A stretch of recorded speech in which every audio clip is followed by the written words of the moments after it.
जय महाकाल दोस्तों, welcome to Mahakal study. तो दोस्तों आज हम जो वीडियो लेकर आए हैं वो इकोनॉमिक्स की वीडियो है, जिसमें कई सारी चीज़ें हम बताएंगे। क्या जीडीपी होता है, अर्थव्यवस्था को विस्तार से बताएंगे, अर्थव्यवस्था क्या होती है, तो सारी चीज़ें क्लियर करेंगे। सबसे पहले हम बताना चाहेंगे मोटिवेशनल थॉट जो है हमारा आज का, ये सही दिशा और सही समय का ज्ञान। ठीक है, ये दोनों चीज़ें जो होती हैं ना, वो आपको जो है सफल बनाने में उनका सबसे बड़ा हाथ होता है। मान लीजिए आपको ये भी नहीं पता एसएससी का पेपर है, कौन कौन से सब्जेक्ट आते हैं, तो भाई पढ़ाई आप कर रहे हैं किसी और चीज़ की और बनना आपको कुछ और है, तो आप पता ही नहीं होगा तो क्या करेंगे। जैसे कि उगता हुआ सूरज भी रेड आपको लाल ही दिखेगा, ठीक है, और डूबता हुआ सूरज भी आपको क्या लाल ही दिखता है। तो लेकिन आपको जब ज्ञान होगा सुबह कब है भाई, शाम को कब, तभी तो आपको पता चलेगा कि सुबह को लाल दिखता है तो वो तरीका वो धीरे धीरे उगता जाता है और भी सूरज की रोशनी फैलती जाती है, और रात को क्या होता है, ढकता है तो बिल्कुल ख़त्म हो जाता है, यानी कि डूब जाता है। तो ये चीज़ों का अच्छा मतलब ज्ञान, अगर अच्छा ज्ञान होगा और सही दिशा में अगर आप मेहनत कर रहे हैं तो आप निश्चित सफल होंगे। उसको आपको मतलब कोई भी रोक नहीं सकता है कि आप सफल ना हो, ऐसा हो ही नहीं सकता है, कुछ ना कुछ लाभ ज़रूर मिलता है। तो दोस्तों हम सबसे पहले हम बताना चाहते हैं इकोनॉमिक्स, अर्थशास्त्र क्या होता है। अर्थशास्त्र जो होता है कितने भागों में बांटा गया अर्थशास्त्र को, कहाँ पे कौन सी अर्थव्यवस्था चल रही है, कहाँ मिश्रित अर्थव्यवस्था, कहाँ समाजवादी, कहाँ पूंजीवादी, तो ये सारी चीज़ों को विस्तार से डिस्कस करेंगे आज। तो सबसे पहले हम बताते हैं टाइप्स ऑफ इकोनॉमिक्स, कितने प्रकार की इकोनॉमिक्स होती है। एक सूक्ष्म अर्थशास्त्र होती है और एक होती है समष्टि अर्थशास्त्र, यानी कि माइक्रो इकोनॉमिक्स और ये माइक्रो और मैक्रो इकोनॉमिक्स। आप देख रहे होंगे, आपको स्लाइड में दिख भी रहा होगा कि कौन सी अर्थव्यवस्था आप सबसे, और उसके बाद में हम बात करते हैं कौन कितने प्रकार की होती हैं। यानी कि अगर सूक्ष्म अर्थव्यवस्था की बात करें तो ये कितने प्रकार की होती हैं, दो टाइप की होती हैं, एक पूंजीवादी अर्थव्यवस्था, एक समाजवादी अर्थव्यवस्था होती है। उसके बाद में अगर आप बात करें समष्टि अर्थव्यवस्था क्या होती है, यानी कि समष्टि अर्थशास्त्र क्या होता है, ठीक है, तो ये तीन प्रकार की होती है, मिश्रित होती है, एक खुली अर्थव्यवस्था और एक बंद अर्थव्यवस्था। तो आप ये तो समझ गए होंगे इकोनॉमिक्स क्या होता है। इकोनॉमिक्स दो प्रकार की होती है, एक सूक्ष्म अर्थशास्त्र, एक होती है समष्टि अर्थशास्त्र। और सूक्ष्म अर्थशास्त्र क्या होती है, पूंजीवादी समाजवादी, और समष्टि अर्थशास्त्र क्या होता है, मिश्रित अर्थव्यवस्था, खुली अर्थव्यवस्था और बंद अर्थव्यवस्था। तो ये चीज़ें आपको क्लियर हुई होंगी। तो दोस्तों और हम बताना चाहते हैं कि अब सबसे पहले हम नज़र डाल देते हैं कि कौन सी पुस्तक होती है अर्थशास्त्र के, कौन से जनक थे, क्या हुआ, ये सब चीज़ें हम आपको डिटेल से बताएंगे। तो उसके बाद में हम बात करते हैं अर्थशास्त्र क्या है। अर्थशास्त्र भाई क्या होता है, अर्थशास्त्र के बारे में आपको पता हो, अच्छी चीज़ें नहीं पता है तो हम बताते हैं। अर्थशास्त्र में किसी क्षेत्र की अर्थव्यवस्था का अध्ययन करते हैं, ठीक है। अर्थशास्त्र मानव की आर्थिक गतिविधियों का अध्ययन करता है, और आर्थिक गतिविधियां वह सारी गतिविधियां होती हैं जिनमें आर्थिक लाभ व हानि विद्यमान रहती है। कोई भी चीज़ हो जिसमें लाभ या हानि के बारे में बताया जाता है, जिससे कि आपकी आर्थिक अर्थव्यवस्था यानी कि आर्थिक लाभ या हानि के बारे में ब्यौरा देती है, उसे कहते हैं इकोनॉमिक्स, ठीक है। तो अर्थव्यवस्था क्या है, इनके बारे में हम बताएंगे। अगर किसी देश में समस्त आर्थिक क्रियाओं का अध्ययन किया जाए, मतलब सभी चीज़ें जिसमें आर्थिक मतलब धन से जो जुड़ी होती हैं, चाहे आप बाजार ले लीजिए, चाहे शेयर मार्केट ले लीजिए, चाहे ऑनलाइन, मतलब कोई भी आर्थिक यानी कि अगर धन से जुड़ा है तो वो अर्थव्यवस्था का अध्ययन, अर्थव्यवस्था उसे ही कहते हैं। हम किसी भी देश के समस्त आर्थिक क्रियाओं का अगर अध्ययन कर रहे हैं, हर चीज़ के बारे में बताते हैं। तो दोस्तों ये समझ में आया होगा। अब कई सारी चीज़ें, इकोनॉमिक्स कैसे निरंतर बढ़ती है किसी देश की। अब जैसे किसी देश में कुछ ज़्यादा पैदा हो रहा है, पैदावार ज़्यादा है किसी चीज़ की, अब मान लीजिए अपना ही ऑप्शन ले लेते हैं, किसी के पास धान ज़्यादा हुआ है तो भाई धान दूसरे को दे देता है, उसके पास गेहूँ है तो ले लिया। तो ये अर्थव्यवस्था में ही आती हैं चीज़ें। अब मान लीजिए इम्पोर्ट एक्सपोर्ट है, मान लीजिए हम किसी देश में जो चीज़ अपने भारत में ज़्यादा होती है, जैसे गेहूँ चावल वगैरह हो गया, तो हम किसी दूसरे देश में अगर भेज रहे हैं तो वहाँ से कोई चीज़ मांग रहे हैं, जैसे पेट्रोल डीजल अपने भारत में इतना नहीं होता है तो हम दूसरे देशों से लेते हैं। तो ये अर्थव्यवस्था के कारण ही तो संभव, मतलब अगर इक्वल चीज़ें चलेंगी तभी देश अच्छे से चल पाएगा, किसी भी चीज़ की कमी नहीं होगी। ये सब अर्थव्यवस्था पे ही निर्भर करती हैं। तो उसके बाद में अर्थव्यवस्था एक अधूरा शब्द है जबकि किसी देश के साथ जोड़ा ना जाए, ठीक है। किसी देश के इकोनॉमी के साथ अगर जोड़ा ना जाए तो इसका कोई मतलब भी नहीं है। अब कैसे पता चलेगा इंडिया की अर्थव्यवस्था कितने नंबर पे है, इंडिया या किसी भी देश के ले लेते हैं, जैसे इंडियन इकोनॉमी हो गई यानी कि यूएसए की इकोनॉमी, समझ रहे होंगे आप जो मैं बताना चाह रहा हूँ। उसके बाद में हम बात करते हैं अर्थव्यवस्था के प्रकार। मैंने बताया था पूंजीवाद अर्थव्यवस्था होती है। तो ऐसी अर्थव्यवस्था जिसमें उत्पादन के साधन निजी स्वामित्व हो और सरकार का हस्तक्षेप बहुत कम हो, उसे क्या कहते हैं? पूंजीवादी अर्थव्यवस्था। अगर आपसे पूछा जाए, मान लीजिए आपके पास कोई खेत है, प्लॉट है, या कोई भी फाइनेंशियल चीज़, बैंक में पैसा आपका जमा है, तो निजी स्वामित्व आपका है ना वो, तो सरकार इसमें भाई हस्तक्षेप नहीं कर सकती है, लेकिन कम कर सकती है। जैसे कि कहीं पे आपकी ज़मीन पड़ी है, अब सरकार वहाँ से ट्रेन निकाल रही है, रेल की पटरी बिछ रही है, तो भाई वो आपको मुआवजा भले देगी, लेकिन वो ज़मीन ले लेगी। लेकिन पूंजी अर्थव्यवस्था जो कहाँ पे लागू चलती है, मतलब किस जगह पे चल रही, किन देशों में चल रही, तो ये ब्रिटेन में चलती है। ठीक है, ब्रिटेन, फ्रांस और यूएसए में क्या पूंजी अर्थव्यवस्था चलती है। ठीक है दोस्तों। उसके बाद समाजवादी अर्थव्यवस्था बात करते हैं। ऐसी अर्थव्यवस्था जिसमें उत्पाद के साधन और आय के साधन पर सरकार का नियंत्रण होता है। जैसे कोई भी उत्पाद होता है ना, उत्पाद के साधन और आय जो भी होती है, सरकार का पूरा नियंत्रण होता है। उसका निजी स्वामित्व बहुत ही कम होता है। जब निजी स्वामित्व नहीं होता है, ऐसी अर्थव्यवस्था को क्या कहते हैं? समाजवादी अर्थव्यवस्था, जो केवल चाइना में भाई लागू हो, बाकी किसी देश में नहीं है। तो इतना आपको अच्छे समझ में आएगा। मैंने क्या बताया कि पूंजीवादी अर्थव्यवस्था क्या होती है, जिसमें निजी की स्वामित्व ज़्यादा होता है, सरकार का हस्तक्षेप बहुत ही कम होता है, वो क्या होती है? पूंजीवादी अर्थव्यवस्था। जैसे ब्रिटेन, फ्रांस, यूएसए में क्या पूंजीवादी अर्थव्यवस्था चलती है। समाजवादी क्या है? जिस पे पूरा सरकार का ही नियंत्रण होता है, स्वामित्व जो है, अपना मालिकाना हक बहुत ही कम होता है, उससे क्या कहते हैं? समाजवादी अर्थव्यवस्था। जैसे कि चाइना में क्या समाजवादी अर्थव्यवस्था होती है। ठीक है दोस्तों, तो इतना आपको अच्छे से क्लियर हुआ होगा। दोस्तों अगर आपको वीडियो अच्छी लग रही है तो वीडियो को लाइक करिए, ज़्यादा से ज़्यादा शेयर करिएगा और कमेंट ज़रूर करिएगा। ठीक है दोस्तों, और ज़्यादा से ज़्यादा कमेंट करिए। और कोई भी चीज़ अगर नहीं क्लियर हो रही है, वीडियो आपको में कुछ कंटेंट अच्छा नहीं लग रहा है, तो उसको ज़रूर मैसेज करिए, जिससे हम सुधारने का प्रयास करेंगे। कई लोग हमारी हेल्प करते हैं, तो उनको बहुत सारा धन्यवाद। ऐसे ही निरंतर हेल्प करते रहें, जिससे कि चैनल और ऊपर उठेगा। उसके बाद में हम बात कर देते हैं मिश्रित अर्थव्यवस्था की। मैंने समाजवादी पूंजीवादी अर्थव्यवस्था के बारे में अभी डिटेल से बताया। उसी प्रकार की मिश्रित अर्थव्यवस्था होती है, यानी कि समष्टि, जो अभी मैंने बताया था, समष्टि इकोनॉमी में आता है मिश्रित अर्थव्यवस्था। ऐसी अर्थव्यवस्था जिनमें सरकारी और निजी स्वामित्व दोनों हों। ठीक है, जिसमें सरकार का हस्तक्षेप भी होता है, निजी स्वामित्व मतलब मालिकाना हक भी होता है, बराबर होता है, वह मिश्रित अर्थव्यवस्था। अपने भारत में अगर आपसे एक क्वेश्चन पूछे अपने भारत में कौन सी अर्थव्यवस्था है, तो भाई अपने भारत में मिश्रित अर्थव्यवस्था होती है, जिसमें सरकार का भी हस्तक्षेप होता है और निजी स्वामित्व दोनों चीज़ें होती हैं। उसे क्या कहते हैं? मिश्रित अर्थव्यवस्था।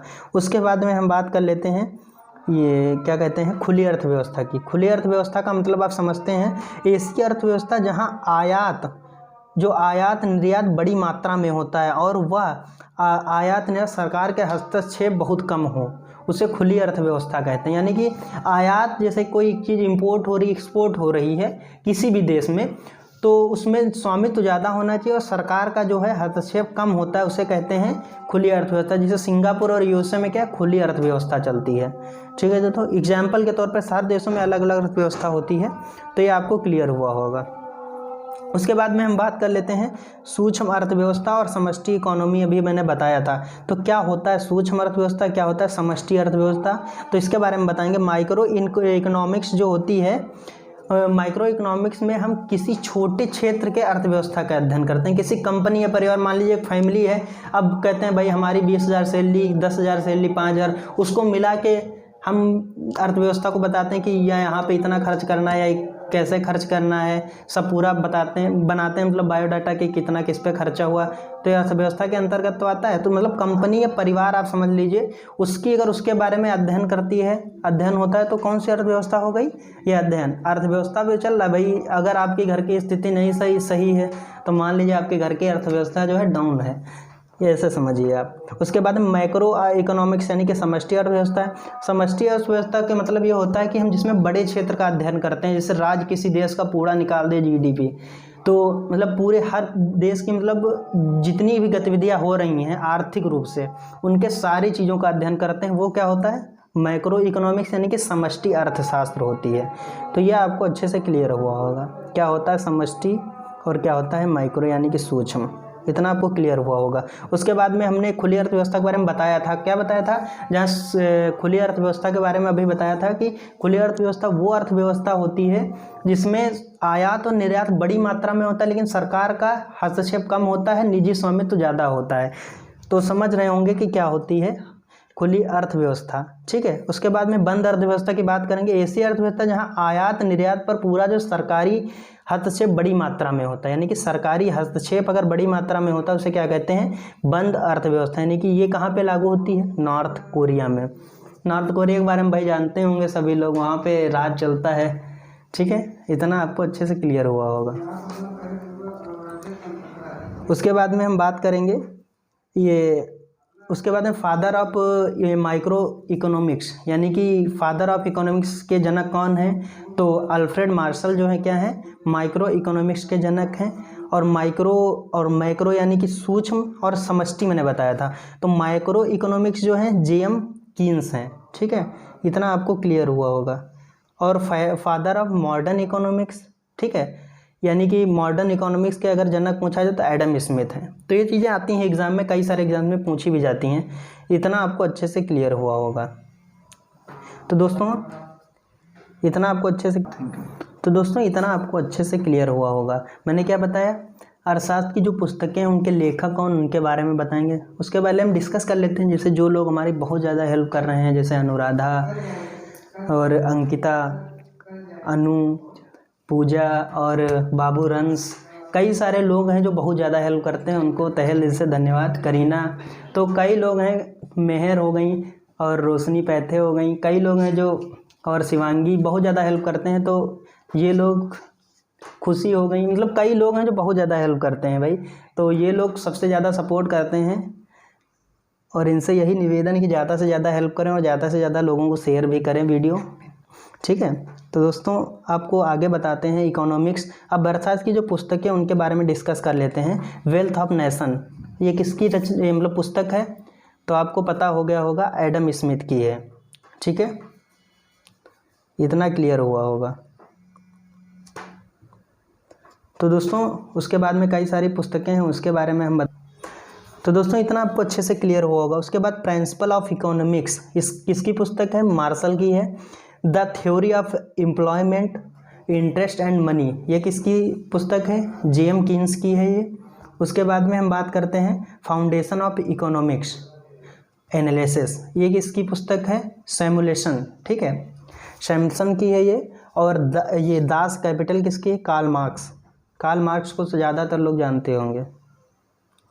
तो दोस्तों इतना आपको अच्छे से क्लियर हुआ होगा। उसके बाद में बात कर लेते हैं केंद्रीय सांख्यिकी संगठन, यानी कि सेंट्रल स्टैटिस्टिकल ऑर्गेनाइजेशन, ठीक है। तो इतना आपको क्लियर हुआ होगा। दोस्तों भारत में आय की गणना CSO केंद्रीय सांख्यिकी विभाग द्वारा की जाती है। किसके द्वारा की जाती है, CSO के द्वारा। CSO यानी कि केंद्रीय सांख्यिकी विभाग द्वारा की जाती है। इसकी स्थापना कब हुई, मई 1951 में, नई दिल्ली में इसका हेडक्वार्टर है, ठीक है। और भारत के राष्ट्रीय आय के आंकड़े वित्तीय 1 अप्रैल से 31 मार्च तक पे आधारित रहते हैं। राष्ट्रीय आय की गणना के लिए केंद्रीय सांख्यिकी विभाग द्वारा भारतीय अर्थव्यवस्था को 3 क्षेत्रों में आकलन किया जाता है। कितने क्षेत्रों में किया जाता है, 3 क्षेत्रों में, प्राथमिक क्षेत्र, द्वितीय क्षेत्र और तृतीय क्षेत्र, यानी कि प्राइमरी सेक्टर, सेकेंडरी सेक्टर और ये टर्टियरी सेक्टर, ठीक है। तो इतना आपको अच्छे से क्लियर हुआ होगा। सांख्यिकी विभाग द्वारा अभी मैंने बताया, उसके द्वारा गणना की जाती है।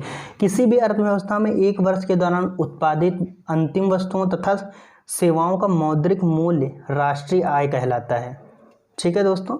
इतना आपको अच्छे से क्लियर हुआ होगा।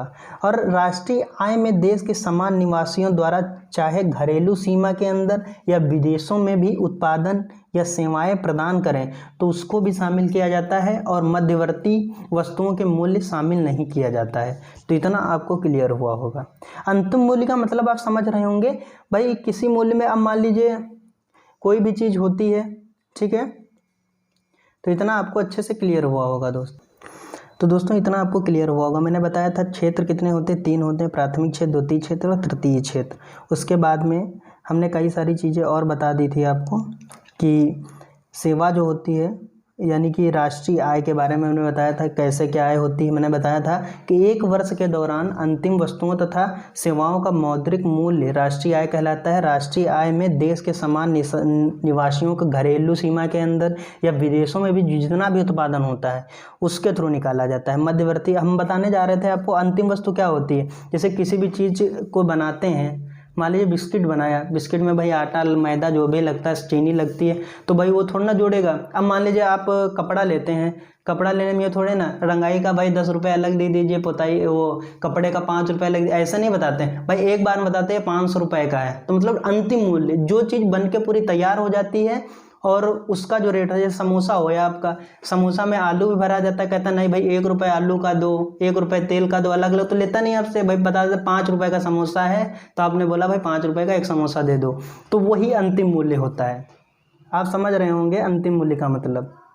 ठीक है दोस्तों, इतना आपको अच्छे से क्लियर हुआ होगा। उसके बाद में प्राथमिक क्षेत्र, द्वितीय क्षेत्र और तृतीय क्षेत्र के बारे में डिस्कस करेंगे। प्राथमिक क्षेत्र का मतलब यह होता है कच्चे माल से संबंधित जितनी वस्तुएं होती है, कृषि, पशुपालन, खनन, जैसे आलू हो गया, कोई भी सब्जी हो गई, मतलब कच्ची चीज़ जो होती है उसको प्राथमिक क्षेत्र में रखा गया। द्वितीय क्षेत्र वह क्षेत्र जो प्राथमिक क्षेत्र के उत्पादों को अपनी गतिविधियों में कच्चे माल की तरह उपयोग करता है, जो होता है जैसे कि लौह, इस्पात, वस्त्र उद्योग, वाहन, बिस्किट, केक, मैंने अभी उदाहरण भी दिया था इत्यादि। ये सब चीज़ें क्या आती हैं, द्वितीय क्षेत्र में आती है। तृतीय क्षेत्र में क्या आता है, इन क्षेत्रों में विभिन्न प्रकार की सेवाओं का उत्पादन किया जाता है। यातायात, बीमा, स्वास्थ्य, शिक्षा आदि पर जो चीज़ों में डिस्कस किया जाता है, यानी कि उत्पादन का होता है ना, तो उसमें क्या होता है, तृतीय क्षेत्र होता है। ठीक है दोस्तों, तो इतना आपको क्लियर हुआ होगा। उसके में बात कर लेते हैं। सबसे पहले प्रति व्यक्ति आय, मैंने कई बार आपको क्वेश्चन में बताया, दाता भाई नौरोजी ने 1967-68 में क्या किया, प्रति व्यक्ति आय की गणना की थी। क्या, 20 रुपये पर, यानी कि जो कैपिटल बताई थी, क्या बताया था, ये राष्ट्रीय आय की गणना कौन करी थी सबसे पहले, किसने करी थी, दादा भाई नौरोजी। 20 रुपये पर मतलब आदमी के हिसाब से बताई थी कि इसकी जो है राष्ट्रीय आय है। ठीक है दोस्तों, इतना आपको ये 1867 में, 1867 से लेकर 1868 ईस्वी में इसका डिस्कस हुआ था, यानी कि उन्होंने आकलन किया था। और लॉर्ड कर्जन ने क्या किया था, 1901 में प्रति व्यक्ति आय की गणना बताई थी। ठीक है, 30 रुपये पर आदमी के हिसाब से बताया था। ठीक है, इतना आपको क्लियर हुआ होगा, 30 रुपये, 20 रुपये। और उसके बाद में क्या बताया गया, फिर VKRV राव ने क्या बताया, 1931 में 32 में पहली बार वैज्ञानिक तरीके से भारतीय आय की गणना हुई। 62 रुपये प्रति व्यक्ति आय पर कैपिटल इनकम, यानी कि एक आदमी पे जितना मतलब इस समय बन रहा है उसके हिसाब से पर कैपिटल इनकम जिसको बोलते हैं, 62 रुपये प्रति व्यक्ति आय, मतलब एक आदमी 62 रुपये पैदा करता है, ये समझिए। ठीक है, इतना आपको क्लियर हुआ होगा दोस्तों। उसके बाद में हम कई सारी चीज़ें, तो दोस्तों आपको इतना क्लियर हुआ होगा। मैंने क्या बताया, दादा भाई नौरोजी ने क्या किया था, 1867 से 68 में क्या बताया था, 20 रुपये पर कैपिटल इनकम बताई थी पर व्यक्ति आय। लॉर्ड कर्जन ने 1901 में बताया था 30 रुपये। उसके बाद में वैज्ञानिक तौर पे गणना की गई 1931 से 32 में, क्या बताया गया, प्रति व्यक्ति आय 62 रुपये पर आदमी के हिसाब से बताया गया था। तो आपको इतना अच्छे से क्लियर हुआ होगा दोस्तों। 62 रुपये किसने बताया था, VKRV राव ने। ठीक है, इतना आपको क्लियर हुआ।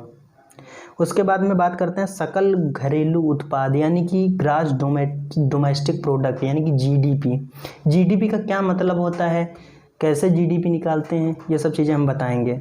ठीक है, तो एक वर्ष में देश की घरेलू सीमा के अंदर, ठीक है, देश के निवासियों द्वारा या विदेशियों के द्वारा किए जाने वाले उत्पादन या प्रदान की जाने वाली सेवाओं का अंतिम मौद्रिक मूल्य अभी मैंने बताया था।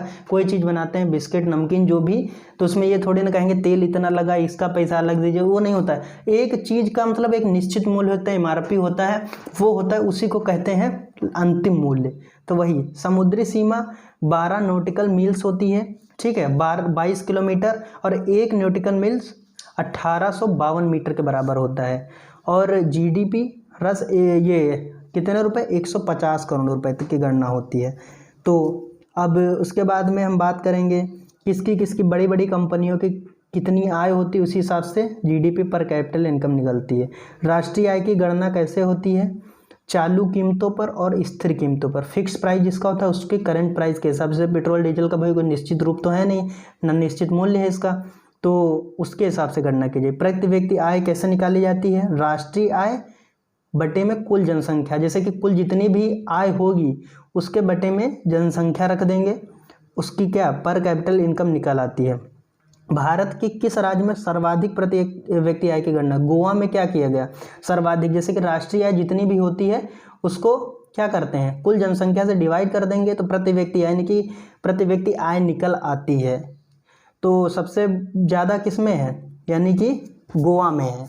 कितनी है? 4,30,081। ठीक है, तो 4,30,081 है। सबसे कम कहाँ है? बिहार में है। बिहार की क्या है? 40,982 रुपये प्रति व्यक्ति। यानी कि यहाँ का आदमी एक साल में कितना, भाई एक साल में सर्वाधिक हर व्यक्ति हिसाब से, ठीक है, 40,982 रुपये किसकी है? बिहार की पर व्यक्ति एक साल की इनकम हर आदमी की, हर आदमी के हिसाब से निकाला गया है। और उसकी यहाँ पे जैसे गोवा में कितनी है? 4,30,081 रुपये। तो ये आपको चीज़ें समझ में आई होंगी। जीडीपी नेट, जैसे कि एनडीपी का मतलब क्या होता है? नेट डोमेस्टिक प्रोडक्ट, शुद्ध घरेलू उत्पाद। जीडीपी यानी कि डिप्रेशिएशन, मूल्यह्रास यानी कि, और ये जीएनपी ग्रॉस नेशनल प्रोडक्ट, सकल राष्ट्रीय उत्पाद। तो केवल भारतीयों द्वारा देश अथवा विदेश में एक वर्ष में किए गए उत्पादित अंतिम वस्तुओं तथा सेवाओं का मौद्रिक मूल्य को सकल राष्ट्रीय उत्पाद यानी कि जीएनपी कहते हैं। तो ये आपको क्लियर हुआ होगा। जीएनपी कैसे निकलती है? GDP plus X minus M. ठीक है, तो ये फार्मूला होता है, इससे आप जीडीपी ये जीएनपी निकाल सकते हैं। एम का मतलब होता है विदेशियों द्वारा उत्पादित और एक का मतलब होता है भारतीयों द्वारा जो उत्पादित की गई जिसका रेट बना। यानी कि मान लीजिए जीएनपी है 150 रुपये, क्या हुआ? जीडीपी आपकी 150 रुपये हुई पूरे साल की। उसके बाद में विदेशियों ने क्या किया, कितने रुपए का काम किया? विदेशियों, जैसे कि एक्स माइनस एम है, एक्स यानी कि 80 रुपये भारतीयों ने किया, 50 रुपये का काम किसने किया? भाई विदेशियों ने किया, एम हो गया, तो 180 टोटल आ गया, यानी कि आपकी जीएनपी निकल आई। तो ऐसे निकलती है जीएनपी। ठीक है दोस्तों, और एनएनपी का नेट नेशनल प्रोडक्ट होता है, शुद्ध राष्ट्रीय उत्पाद यानी कि एनएनपी। एनएनपी कैसे निकलता है? जीएनपी माइनस डिप्रिसिएशन, जितना मुद्रा लाश होता है, ह्रास होता है, उस पे निकलती है ये एनएनपी। तो जीडीपी क्या होता है? डिप्रिसिएशन, और ये जीएनपी होता है डिप्रिसिएशन, यानी कि एनडीपी और एनएनपी ऐसे आपका निकलता है। तो ये चीज़ें आपको अच्छे से समझ में आई होगी दोस्तों। अगर आपको वीडियो दोस्तों अच्छी लगे तो वीडियो को लाइक करिए, ज़्यादा से ज़्यादा शेयर करिए, ठीक है, और कमेंट वीडियो पे ज़रूर करिए। मिलेंगे नेक्स्ट वीडियो में। धन्यवाद। जय महाकाल।